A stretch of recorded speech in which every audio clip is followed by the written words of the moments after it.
హరి ఆ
బ్రహ్మా విష్ణు గురుర్దేవో మహేశ్వరః గురు సాక్షాత్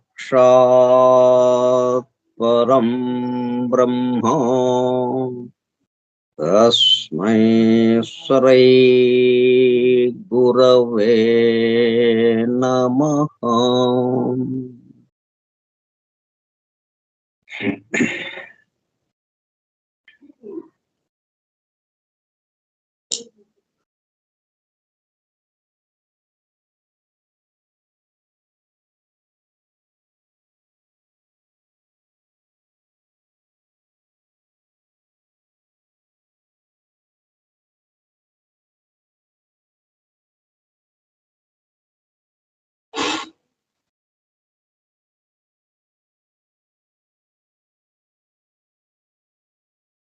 వాసుదేవ హల్లెలూయా.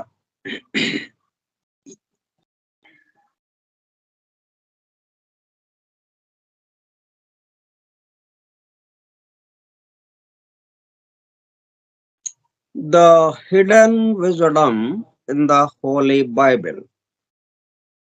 నిగూఢముగా రహస్యముగా దాగి ఉన్న దైవమే పరిశుద్ధ బైబిల్ గ్రంథం. బైబిల్ రహస్య ప్రకాశం. స్కైప్ గ్రూప్ సోదర సత్యాన్వేషక బృందమునకు స్వాగతం.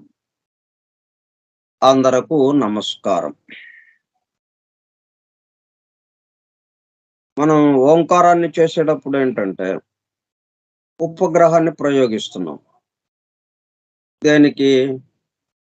చంద్రుడి మీదకో లేకపోతే ఇంకొక గ్రహం మీదకో, మార్సు గ్రహం అని, గురు గ్రహం అని, బుధ గ్రహం అని, ఇట్లాగా చంద్రగ్రహం, వీటి మీదకి మనము ఉపగ్రహాన్ని ప్రయోగిస్తున్నాం. ఎందుకంటే అక్కడ విశేషాలు మనం తెలుసుకోవడానికి. మనం వెళ్లకుండా ఆ ఉపగ్రహాన్ని పంపి అది ఫోటోలు తీస్తే దాని ద్వారా మనం అక్కడ ఉన్నటువంటి పరిస్థితులన్నీ తెలుసుకోవడానికి, అక్కడ ఏమేంటి నిధి నిక్షేపాలు ఉన్నాయన్నట్టుగా, అక్కడ ఉన్న పరిస్థితి ఏంటి, ఆ విషయాలు తెలుసుకోవడానికి మనము ఏం చేస్తున్నాం? ఉపగ్రహం ప్రయోగిస్తున్నాం. ఎలా ప్రయోగిస్తున్నాము? ముందు భూమి యొక్క ఆకర్షణ శక్తి నుంచి విడిపడాలి. ఎందుకంటే అన్ని ఈ భూమి ఆకర్షణ శక్తికి లోబడి భూమి చుట్టూ తిరుగుతున్నాయి. భూమి యొక్క వాతావరణాన్ని దాటి వెళ్ళటం లేదు, పట్టుకుని ఉన్నట్టుగా ఉంది. ఎక్కడికి వెళ్తావు, కూర్చో ఇక్కడ అని ఆ స్కూల్లో టీచర్ ఎలాగైతే కోప్పడితే పిల్లలు ఆ ఏడుపు ముఖంతో ఎట్లాగో వెళ్ళాలి బయటికి, ఈయన వెళ్ళనివ్వటం లేదు. బెత్తం ఉంది చేతిలో. అందుకనే మేలకుండా కూర్చున్నట్టుగా అలా మనందరం సమస్తం అన్ని జీవులు, అన్ని రకాలు భూమి మీద అతుక్కుపోయి ఉన్నాయి. ఇక్కడ ఇంకొక విశేషం ఏంటంటే, ఈ భూమి ఒక అయస్కాంతం. అయస్కాంతం అనంగానే ధన ధ్రువం, రుణ ధ్రువం 2 ఉంటాయి. అట్లాగే ఈ భూమి మీద ఉన్నటువంటి జీవులకి సంబంధించి మనందరం కూడా మనము అయస్కాంతానికి సంబంధించిన వాళ్ళం. మనలో కూడా ధన ధ్రువము, రుణ ధ్రువము ఉన్నాయి. ఇక్కడ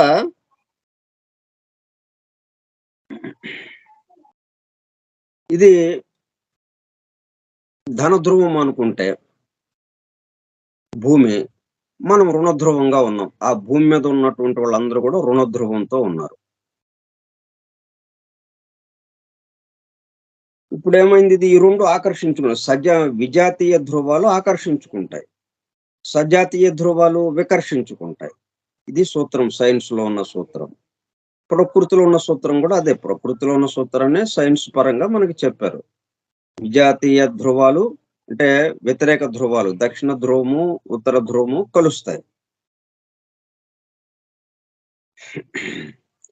సజాతీయ ధ్రువాలు అంటే దక్షిణ ధ్రువము, ఇంకొక వస్తువు యొక్క దక్షిణ ధ్రువము 2 దగ్గర పెట్టామనుకోండి, ఇసురు కొడుతుంది.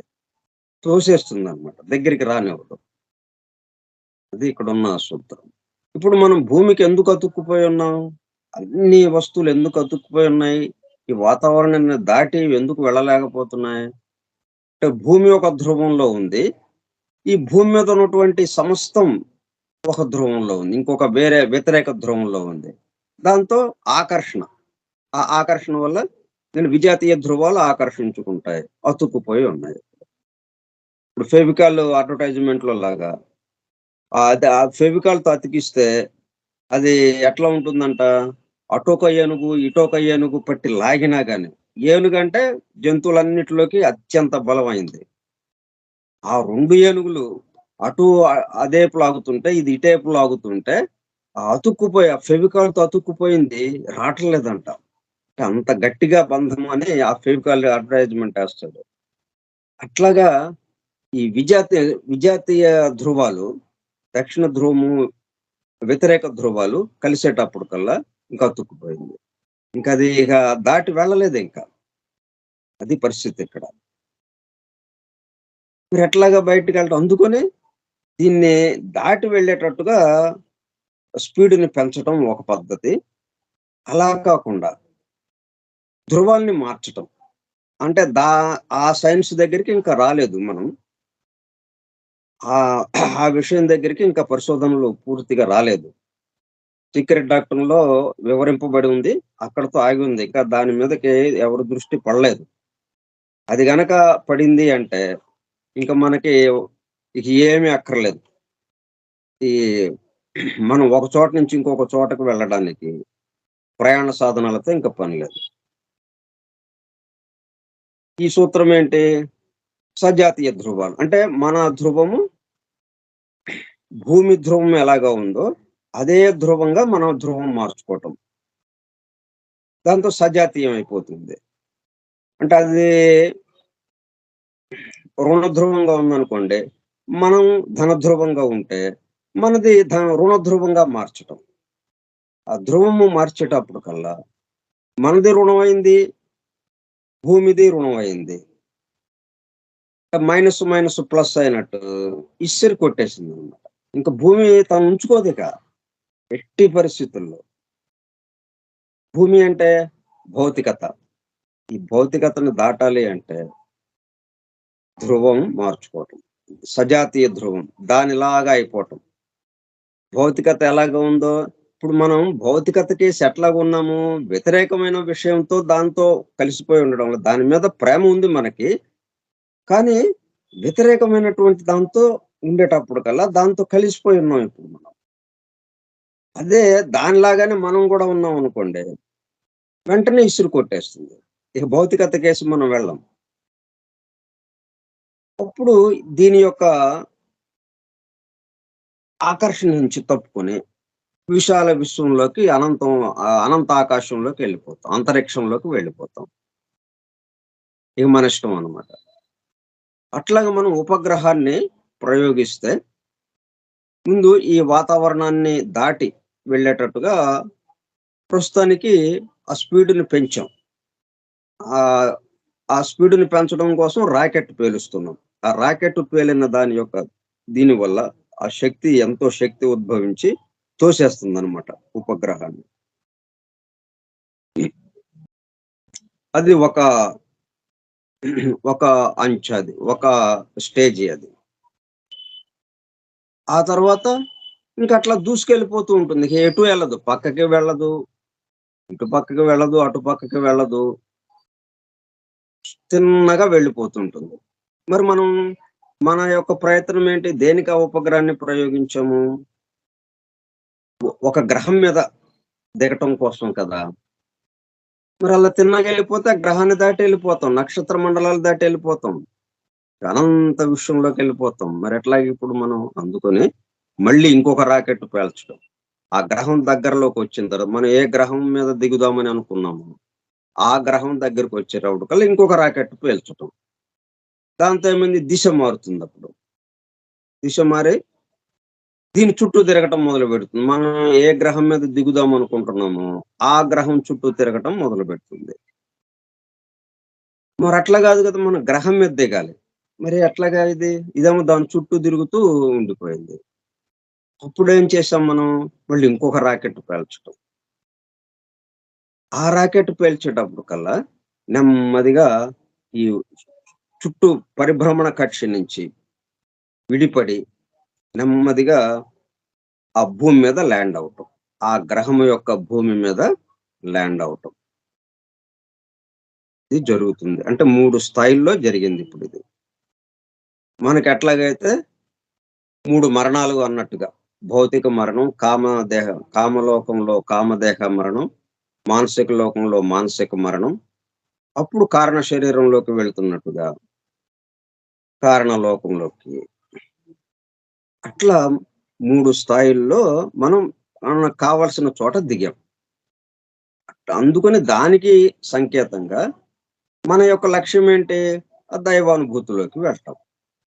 ఆ పరమాత్మ తత్వంలోకి లీనమవుతాం కదా! మనది. పరమాత్మ తత్వంలోకి వెళ్ళాలి మనం. అక్కడ దిగాలి మనం. పరమాత్మ తత్వంలోకి దిగాలి. మనం ఇక్కడున్నాము, భూమి మీద ఉన్నాము. ఈ భూమేమో లాగేస్తా ఉంది. భూమి తనని దాటి వెళ్ళనీయకుండా మనల్ని పట్టుకొని ఉంది. భూమిని దాటెళ్తే గాని పరమాత్మ తత్వంలోకి వెళ్ళటానికి లేదన్నట్టుగా ఉంది. అందుకని మనం ఏం చేసాం? 3 ఓంకారాలు పెట్టాం. ముమ్మారు ఓంకారం చేసేటప్పటికల్లా. మొదటి ఓంకారంతో ఒక రాకెట్ పేలినట్టు. ఒక రాకెట్ పేలంగానే ఈ భూమి యొక్క వాతావరణాన్ని ఛేదించి, ఈ భూమి ఆకర్షణ శక్తిని ఛేదించి అంతరిక్షంలోకి దూసుకు వెళ్ళిపోవటం. తర్వాత రెండో ఓంకారంతో మనం ఏ గ్రహం మనం పరమాత్మ తత్వం దగ్గర దిగాలని అనుకున్నాం. ఆ పరమాత్మ తత్వం అనే గ్రహం చుట్టూ తిరగటం. ఆ తర్వాత ఇంకొక మూడో మారు ఓంకారంతో ఏం చేశాము? నెమ్మదిగా ఆ పరమాత్మ తత్వంలోకి దిగిపోయాం. ఆ పరమాత్మ తత్వం మీదకి దిగాం. పరమాత్మ తత్వంగా మారిపోయాం ఇక. ఇప్పుడు ఆ ఉపగ్రహం ఎక్కడిది అంటే, ఆ గ్రహానికి సంబంధించిందన్నట్టుగా చెప్తాం గదా! ఆ గ్రహం మీద ఉంది గాబట్టి, ఆ గ్రహానికి సంబంధించింది ఆ ఉపగ్రహం అంటాం. అట్లాగే మనం ఆ పరమాత్మ తత్వం మీదకెళ్ళిపోయాం. పరమాత్మ తత్వానికి సంబంధించిన వాళ్ళంగా మనల్ని చెప్తాం. మనం అనుకుంటాం. ఇట్లా ఇంత జర్నీ చేయటానికి, ఇంత ప్రయాణం చేయటానికి మనం ముమ్మారు ఓంకారం చేస్తున్నాం. ఈ ముమ్మారు ఓంకారంతో, ఒక్కొక్క ఓంకారంతో ఇలాగా మనం ఊహించుకుంటూ, భావించుకుంటూ చేస్తే అలా సేఫ్‌గా ల్యాండ్ అయిపోతాం. ఎక్కడ? పరమాత్మ తత్వంలోకి. ఇది దీని విషయం. అందుకని ముమ్మారు ఓంకారం చేస్తున్నాము. ముమ్మారు ఓంకారం చేసేటప్పుడు ఇది మనం భావిస్తూ దీన్ని గుర్తుపెట్టుకొని అసలు విషయం మనం ఏది అధ్యయనం చేద్దాం అనుకున్నామో అది గాకుండా ముందు ఓంకారంతో మొదలెడతారు. సరే ఆయన ఏదో ఓంకారం చేసుకుంటున్నాడు. మన పని మనం చేసుకుందాం అన్నట్టుగా అనిపిస్తుంటుంది మనకి. కానీ మనం గూడా మిగతా వాళ్ళం కూడా ఎవరు నా ఒక్కడిదే కాకుండా ఇది మిగతా వాళ్ళం కూడా దీంట్లో గొంతు కలుపుతూ మనం ఎక్కడికి వెళ్ళాలి? పరమాత్మ తత్వం మీదకి దిగాలి. ఈ 3 ఓంకారాలతో, ముమ్మారు ఓంకారంతో. మూడో మారు ఓంకారం అయిపోంగానే ఎక్కడున్నాం ఇప్పుడు మనము? పరమాత్మ తత్వం దగ్గరున్నాం అన్నట్టుగా రావాలన్నమాట. దీని సంగతి.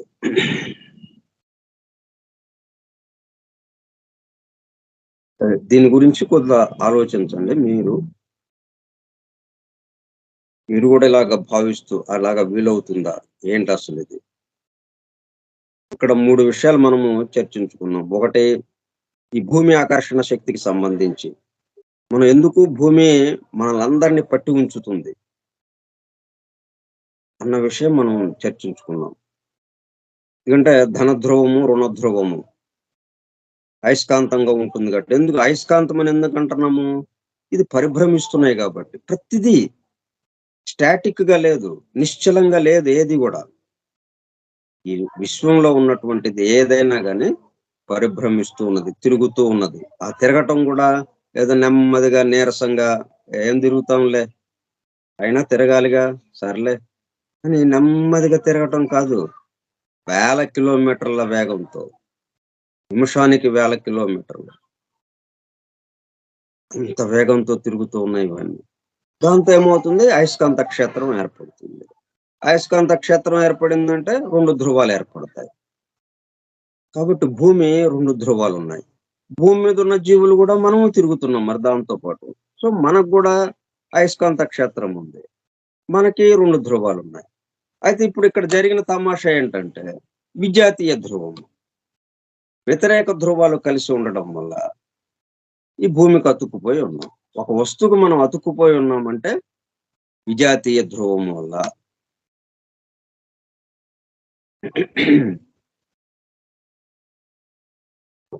ఈ విషయం కొద్దిగా ఆలోచించాలి.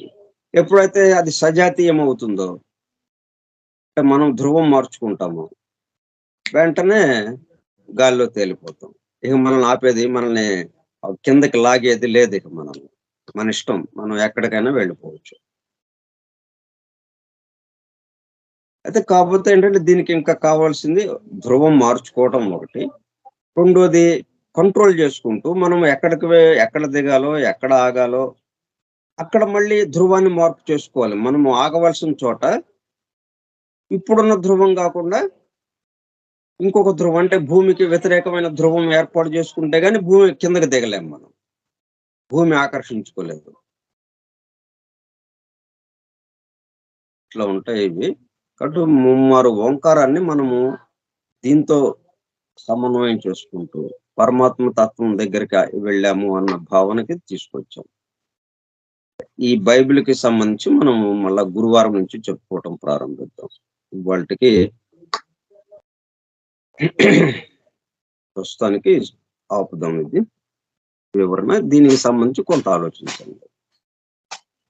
స్వస్తి ప్రజాభ్యః పరిపాలయంతాం న్యాయేణ మార్గేణ మహిం మహిషాః.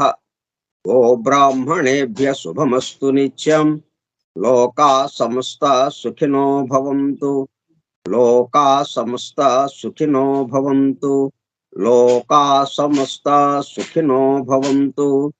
ఓం శాంతి శాంతి శాంతిః.